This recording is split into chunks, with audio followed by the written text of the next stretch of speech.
Thangzing khubamda yungliba cross laukthoktuna lakliba sajibu thangzing khoiramba mapung pana pangthokhanggani haina governor na thajaba pikri mitai phurukki laisem longa mari lainaraglaba maikai ngakpa layam singi manungda khwaidigi luba layam oibda natana santhok maikai ngakliba ibudau moirang thangzing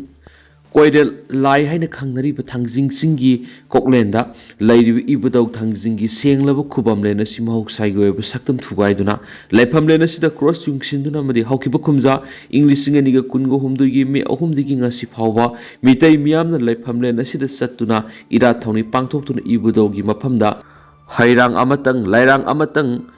Thianba ngamdana lakhibadu lakliba mathang saigi sajibu thada ibudau thangzing khoirumba soidana phanganbaga loinana laifamlena sida niyam kaina yungsilliba cross lakhokani haina Manipur gi governor Ajay Kumar Balana thajaba pirakri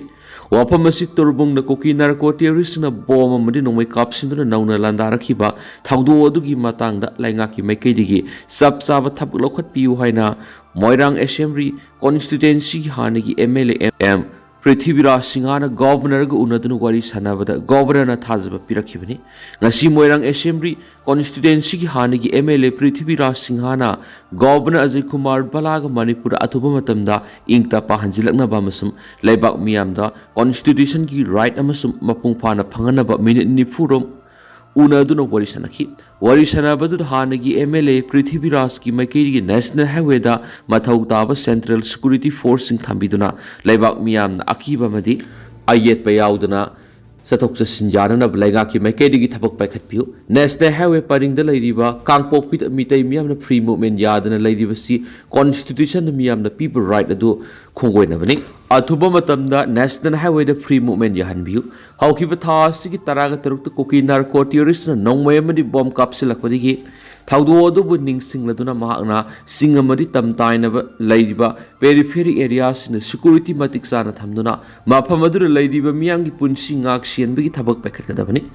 asigumlaba khudong thiningai oiba periphery areas na security sing khurak hangdana thamduna miku khudingi patrolling satuna laibak miyamda confidence building ama semgatpa mathoktai numit aduda taraga mapan Garwal Rifles amadi combined security team na matam sana security gi measure lokhatuna pamdaba ahenba thawdo wathok thuandana matam sana irang adubu lakshinwa ngamkiba dugidamak su ex MLA na security force muthakat phongdoki lainga ki mekai digi lamdam sida ingta pahanjilakna bigi panamda toan relief camps na sangjafam lauduna lairiba IDP singbu masagi mayumda hanjinba ngamnaba amasum law and order ga mari lenaba thabak thoram sing akan mamong na thabak lokhatuna hotnari ngai sera asida ngyak laitna Kuki arm group sing na nomai kapsilapki thawdo thokri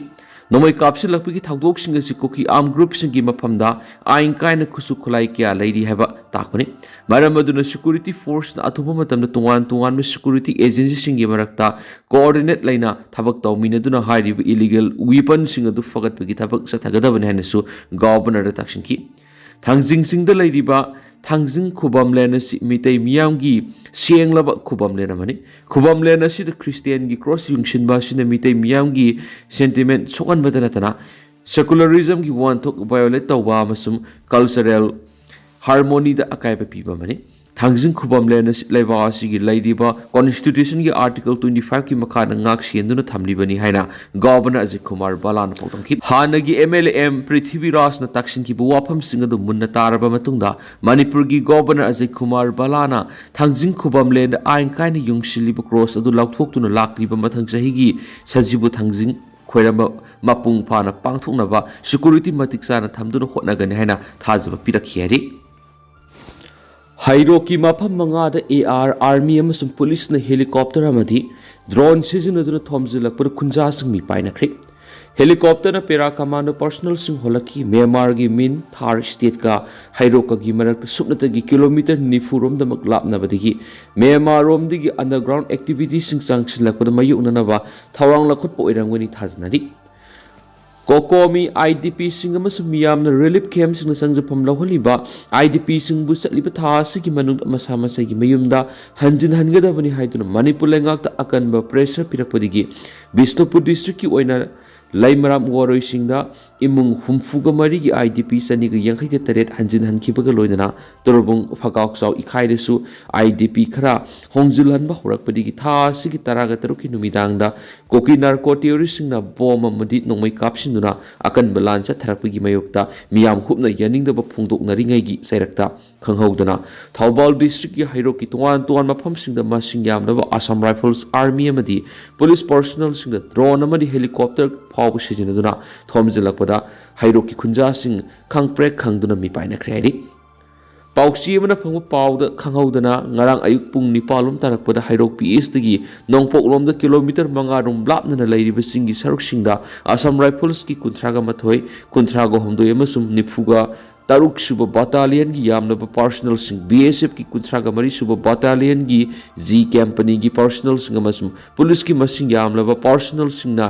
area domination tawbagi mawong sangsinuna laisilaki मखोइना drone फावबु सिजिनखि दुगा मसिगी मथक्ते helicopter ना पेराकामाना personnel सिंह होलक्तुना लबुकता थादरमस थेनखि मसिंग यामलब स्टेट अमसम सेंट्रल फोर्स की पर्सनल सिंह हाइरोक की उयोक सिंह खक्तनतना हाइरोक कैथेल हाइरोक पार्ट 2 लितान मखोंग हाइरोक part 3 ngarau thiel amadi hairok higher secondary school ki campus ta su area domination tawbigi mawongda sangshinduna laisilapu nakhi masing yamlaba security personnel sing helicopter amari drone phawu sisinaduna hairoki tuan tuan mafam singda makhongna koisa chatpa mafam khra changsilaktuna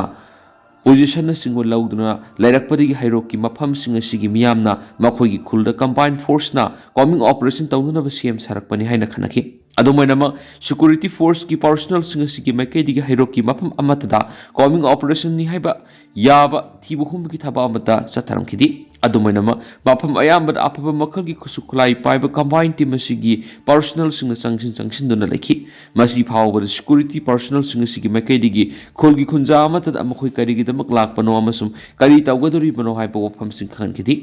hairoki khunja sing di paktakna coming operation sa tharaglagani haiduna lainaki adumainama nongthil gi pung ahum khra helakpa aduwaidadi security personnel sing adu hairoki mamang thangba sarukta leiriba Tengnopal district ki manung chaliba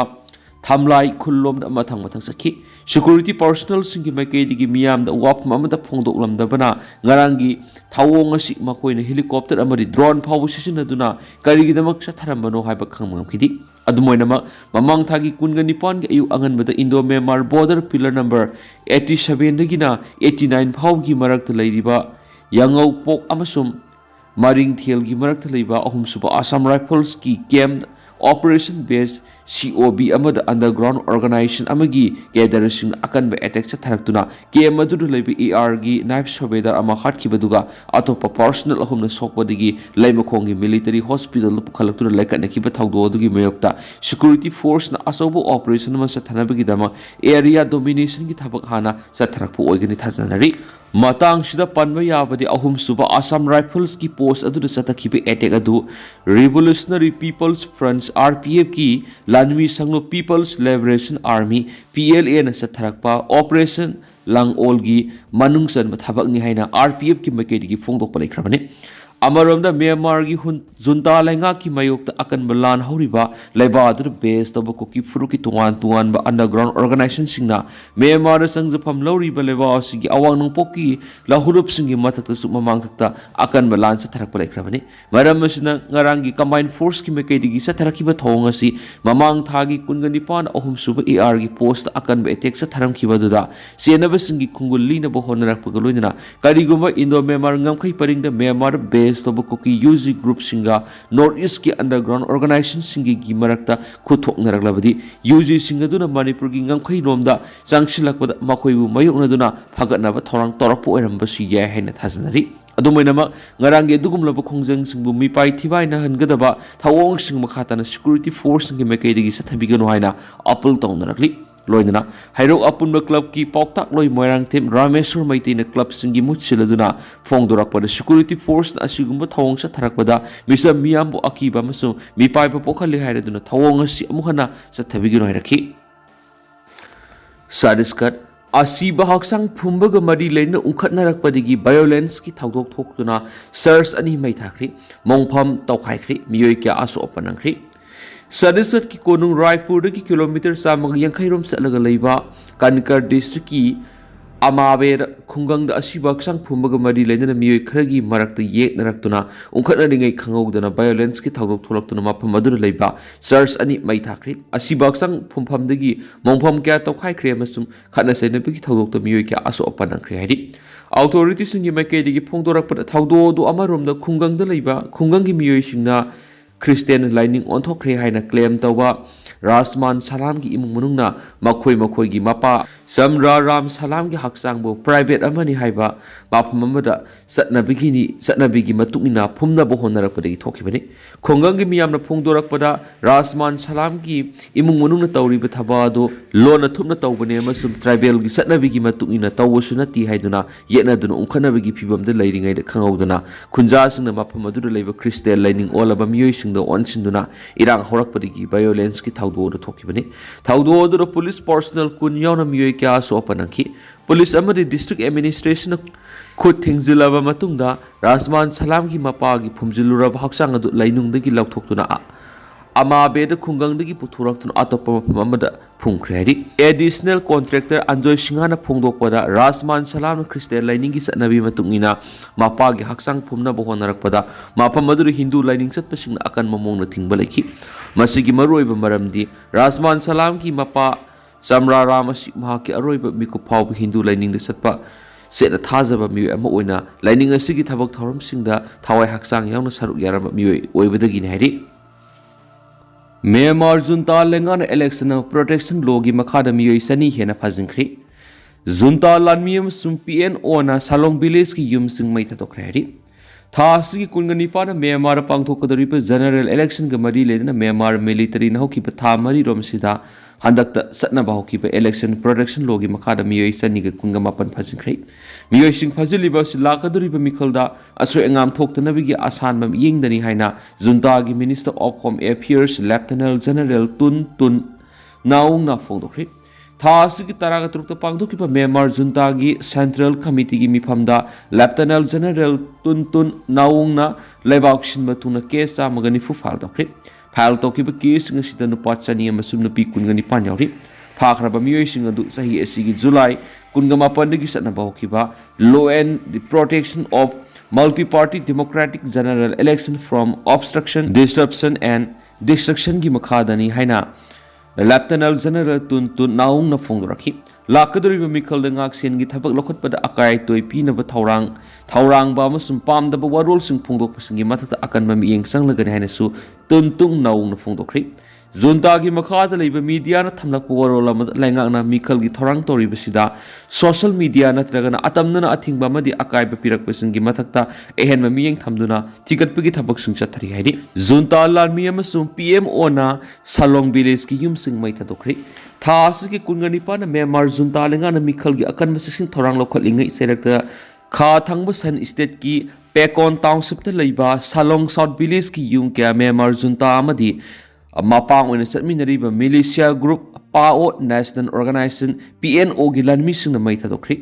ꯁꯥꯂꯣꯡ village ꯑꯁꯤ ꯄꯦꯀꯣꯟ ꯑꯃꯁꯨꯡ ꯄꯤꯟꯂꯣꯡ ꯇꯥꯎꯟꯁꯤꯞꯀꯤ ꯉꯝꯈꯩꯗ ꯂꯩꯕ ꯈꯨꯡꯒꯪ ꯑꯃꯅꯤ꯫ ꯑꯅꯤꯔꯛ ꯁꯨꯕ ꯑꯣꯏꯅ ꯖꯨꯟꯇꯥ ꯂꯥꯟꯃꯤ ꯑꯃꯁꯨꯡ PNOꯒꯤ ꯑꯄꯨꯟꯕ ꯈꯨꯠꯄꯨꯅ ꯌꯨꯝꯁꯤꯡ ꯑꯁꯤ ꯃꯩ ꯊꯥꯗꯣꯛꯈꯤꯕꯅꯤ ꯍꯥꯏꯅ ꯂꯣꯀꯦꯜ ꯁꯣꯔꯁ ꯑꯃꯅ ꯐꯣꯡꯗꯣꯛꯈꯤ꯫ ꯁꯥꯂꯣꯡ ꯁꯥꯎꯠ ꯑꯃꯁꯨꯡ ꯅꯣꯔꯠ ꯚꯤꯂꯦꯖꯀꯤ ꯃꯔꯛꯇ ꯃꯊꯧ ꯇꯧꯔꯤꯕ ꯖꯨꯟꯇꯥꯒꯤ ꯂꯥꯟꯃꯤꯁꯤꯡꯅ ꯅꯍꯥꯟ ꯁꯥꯂꯣꯡ ꯁꯥꯎꯠ ꯚꯤꯂꯦꯖ ꯇꯝꯅ ꯆꯪꯁꯤꯜꯂꯛꯇꯨꯅ ꯌꯨꯝ ꯈꯔ ꯃꯩ ꯊꯥꯕ ꯍꯧꯔꯛꯈꯤꯕꯅꯤ꯫ ꯈꯨꯡꯒꯪ ꯑꯗꯨꯗ ꯂꯩꯔꯤꯕ ꯌꯨꯝꯁꯤꯡ ꯑꯗꯨ ꯃꯩ ꯊꯥꯔꯛꯂꯤꯕ ꯑꯁꯤ ꯖꯨꯟꯇꯥ ꯂꯥꯟꯃꯤꯅ ꯑꯀꯣꯏꯕꯗ ꯂꯩꯕ ꯃꯐꯝꯁꯤꯡꯗ ꯄꯥꯛ ꯁꯟꯅ ꯑꯣꯄꯔꯦꯁꯟ ꯆꯠꯊꯕꯒꯤ ꯁꯔꯨꯛ ꯑꯃꯅꯤ꯫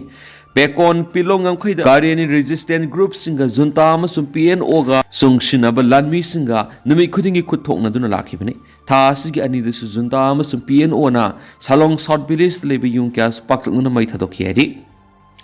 ꯑꯃꯔꯣꯝꯗꯅ ꯑꯁꯨꯝꯅ ꯔꯤꯄꯣꯔꯠ ꯇꯧꯔꯤ꯫ ꯃꯤꯈꯜꯒꯤ ꯃꯥꯡꯑꯣꯏꯅꯅ ꯖꯨꯟꯇꯥꯒꯤ ꯕꯣꯝ ꯑꯃꯗꯤ ꯔꯣꯀꯦꯠ ꯀꯌꯥꯅ ꯆꯠꯊꯕ ꯑꯦꯇꯦꯛꯇ ꯃꯤꯆꯝ ꯁꯤꯕꯒꯤ ꯆꯥꯡ ꯍꯦꯟꯒꯠꯂꯛꯂꯤ꯫ ꯊꯥ ꯑꯁꯤꯒꯤ 19ꯅ ꯄꯥꯡꯊꯣꯛꯀꯅꯤ ꯍꯥꯏꯅ ꯃꯇꯝ ꯂꯦꯞꯂꯤꯕ ꯃ꯭ꯌꯥꯟꯃꯥꯔꯗ ꯂꯩꯉꯥꯛ ꯄꯥꯏꯔꯤꯕ ꯖꯨꯟꯇꯥꯒꯤ ꯃꯥꯏꯀꯩꯗꯒꯤ ꯃꯈꯣꯏꯒꯤ ꯃꯥꯌꯣꯛꯇ ꯂꯩꯕ ꯏꯊꯅꯤꯛ ꯔꯦꯕꯦꯜꯁꯤꯡꯅ ꯅꯝꯅ ꯇꯥꯕ ꯁꯥꯒꯥꯡ ꯔꯤꯖꯟꯗ ꯆꯠꯊꯈꯤꯕ ꯕꯣꯝ ꯑꯃꯗꯤ ꯔꯣꯀꯦꯠ ꯌꯥꯎꯕ ꯑꯦꯇꯦꯛ ꯀꯌꯥꯅ ꯃꯤꯆꯝ ꯁꯤꯕꯒꯤ ꯆꯥꯡ ꯆꯌꯣꯜ ꯑꯁꯤꯗ ꯍꯥꯟꯅꯗꯒꯤ ꯍꯦꯟꯒꯠꯂꯛꯂꯤ꯫ ꯖꯨꯟꯇꯥꯒꯤ ꯑꯦꯇꯦꯛꯁꯤꯡ ꯑꯗꯨ ꯂꯨꯆꯤꯡꯕ ꯑꯣꯏꯔꯤꯕ ꯃꯤꯟ ꯑꯥꯎꯡ ꯍꯌꯤꯡꯅ ꯅꯤꯡꯊꯧꯀꯥꯕ ꯅꯨꯃꯤꯠꯇ ꯅꯥꯄꯤꯇꯣꯗ ꯄꯥꯡꯊꯣꯛꯄ ꯏꯌꯔ ꯐꯣꯔꯁꯀꯤ 69 ꯁꯨꯕ ꯆꯍꯤꯒꯤ ꯊꯧꯔꯝ ꯑꯃꯗ ꯊꯥꯒꯠꯄ ꯐꯣꯡꯗꯣꯛꯈꯤꯕꯗꯨꯒꯤ ꯃꯇꯨꯡꯗ ꯂꯥꯛꯄꯅꯤ꯫ ꯃꯍꯥꯛꯅ ꯏꯌꯔ ꯐꯣꯔꯁꯄꯨ ꯂꯩꯕꯥꯛ ꯑꯗꯨ ꯉꯥꯛꯁꯦꯟꯅꯕꯒꯤꯗꯃꯛ ꯃꯅꯨꯡꯒꯤ ꯑꯣꯏꯕ ꯏꯟꯁꯔꯖꯦꯟꯁꯤ ꯃꯄꯥꯟꯗꯒꯤ ꯆꯪꯁꯤꯜꯂꯛꯄ ꯑꯦꯇꯦꯛꯁꯤꯡ ꯑꯃꯗꯤ ꯅꯥꯔꯀꯣ ꯇꯦꯔꯣꯔꯤꯖꯝꯒꯤ ꯊꯕꯛ ꯊꯧꯔꯝꯁꯤꯡ ꯃꯥꯌꯣꯛꯅꯅꯕ ꯑꯆꯧꯕ ꯂꯧꯔꯤ ꯍꯥꯏꯈꯤ ꯉꯔꯥꯡ ꯍꯥꯏꯔꯤꯕ ꯏꯌꯔ ꯐꯣꯔꯁ ꯑꯁꯤꯒꯤ ꯃꯥꯏꯀꯩꯗꯒꯤ ꯐꯥꯏꯇꯔ ꯖꯦꯠ 4 ꯑꯃꯁꯨꯡ ꯒꯥꯏꯔꯣꯀꯣꯞꯇꯔ 3 ꯁꯤꯖꯤꯟꯅꯗꯨꯅ ꯁꯥꯒꯥꯡꯒꯤ ꯈꯤꯟꯌꯨ ꯇꯥꯎꯟꯁꯤꯞꯀꯤ ꯃꯐꯝ ꯀꯌꯥꯗ ꯕꯣꯝ ꯊꯥꯗꯕꯒꯤ ꯑꯦꯇꯦꯛꯁꯤꯡ ꯑꯗꯨꯅ ꯃꯤꯑꯣꯏ ꯀꯌꯥ ꯑꯃ ꯁꯤꯍꯟꯈꯤꯕꯅꯤ ꯌꯥꯝꯗ꯭ꯔꯕꯗ ꯃꯤꯆꯝ 19 ꯊꯧꯗꯣꯛ ꯁꯤꯈꯤ ꯍꯥꯏꯅ ꯃꯐꯝ ꯑꯗꯨꯒꯤ ꯄꯤꯄꯜꯁ ꯑꯦꯗꯃꯤꯅꯤꯁꯇ꯭ꯔꯦꯁꯟꯒꯤ ꯑꯣꯐꯤꯁꯤꯌꯦꯜꯒꯤ ꯃꯥꯏꯀꯩꯗꯒꯤ ꯐꯣꯡꯗꯣꯔꯛꯂꯤ ꯕꯣꯝꯁꯤꯡ ꯑꯗꯨꯒꯤ ꯃꯔꯛꯇ ꯑꯃꯅ ꯅꯥꯀꯜꯗ ꯄꯩꯗꯨꯅ ꯊꯝꯕ ꯊꯥꯎꯒꯤ ꯇꯦꯡ ꯀꯌꯥꯗ ꯄꯥꯟꯗꯨꯅ ꯑꯆꯧꯕ ꯃꯩ ꯆꯥꯛꯄ ꯑꯃ ꯑꯣꯏꯔꯛꯄꯗꯒꯤ ꯑꯅꯛꯄꯗ ꯂꯩꯕ ꯂꯝꯕꯦꯜ ꯆꯠꯂꯝꯕ ꯒꯥꯔꯤꯁꯤꯡ ꯐꯥꯎ ꯃꯩ ꯋꯥꯏꯗꯨꯅ ꯆꯥꯛꯈꯤ ऑफिशियल अदुना मखा तारादुना जुंता रेजिम की एयरक्राफ्ट सिंग अदुना अतमदना मिसम सिंग बॉम्ब अमसुम रॉकेट यावना सथरकी अटैक सिंग अदुगी मनुंगदा इरावादी तुरेल की नुंगसुप थांगबा खोंगबाल सिंग अदुदा यामद्राबद स्ट्राइक 30 रोम हेना सतकी हेरी स्ट्राइक अदुदा मियोई 3 सिखिबगा लोइदना कया अमना तुरेल अदु लांथोक्तुना थांगनब टाउन ओइरिबा मांडलेगी सिंगबुदा सेंदुना लोटनकी हेरी नागा नेशनलिज्म की मिंगदे सथरकबा वायलेंस पुम मयोनगनी नागा नेशनलिज्म की मिंगद लेप्तना सथरकलिबे ह्यूमन राइट खुंगाउनबा अमदि मियोट मिने क्या नागा की इंटरेस्ट की मयोक्तने अमदि मसि पुंबा हनबा लेतना मयोनगनी हाइना लरहोलुब ZUF न फोंदोक्ली ZUF जेलियांगलोंग यूनाइटेड फ्रंट की सेक्रेटरी इंफॉर्मेशन एंड पब्लिसिटी ने थदोरक सिरोलमन हाई जेलियांगलोंग पॉलिटिकल की खोंगचत असि काथोकपा कयागा लोइनना आसाम की मखादा संगसिलखिबने ZUF असिसु ZPC जिरांग पीपल्स कन्वेंशन की वखलों यूफम लिंगलखिबने ZUF नागा नेशनल मूवमेंट की मयोक्ता लेती दुबु जिरांग होमलैंड अमा फंगनब होनबने जिरांग मियामना मतम सांगना NSNIM की मियोट मिनयमदि मिलिटरी डोमिनेशन की सैथेंग खांगदुना लाखली मियाम की फोर्स अमा ओइबना जिरांग मियाम की हक डिग्निटी अमसुम लमगाक सेननबा हनबा लेतना लंथेंगनखिगनाइखि कांगलुप अमदि लमगी खेतनब लेतना संगसिलक्लिब नागागी इहो असिबु इकाय खुमनदुना नागा मिपुम खुदिमपु इकाय खुमनबु उटकदबने नागा नेशनल इंटरेस्ट सिंगनबनी हाइदुना NSNIM ना जिरांग कांगलुपु इंथोक्तुना थामली अमदि मसिगी मथक लेप्तन एटेक केसतरी इंग्लिशिंग अमग समपन मौद्रादगी हौदुना जिरांग की लमदा IM ना सथरक्लिब वायलेंस की अवांग थाकता कंडेम तौइ हाइदि हंदकता कामसोन ग्रुप पु ZUF की मिंग सिजिनदुना एंटी नार्कोटिक वार अमगी मिंग कुकी सिंग सथरीब अवाब पीबीगी थबा असिना मियाम सममनब अमदि कांगलुक की इरांग थोनब सिनब थोंगनि हंदकता दोलोंग एरिया ZUF की केदर अम हाटकी बदुसु लेप्तना सथरकप मियोट मिनगी खुदम अमने हाइदि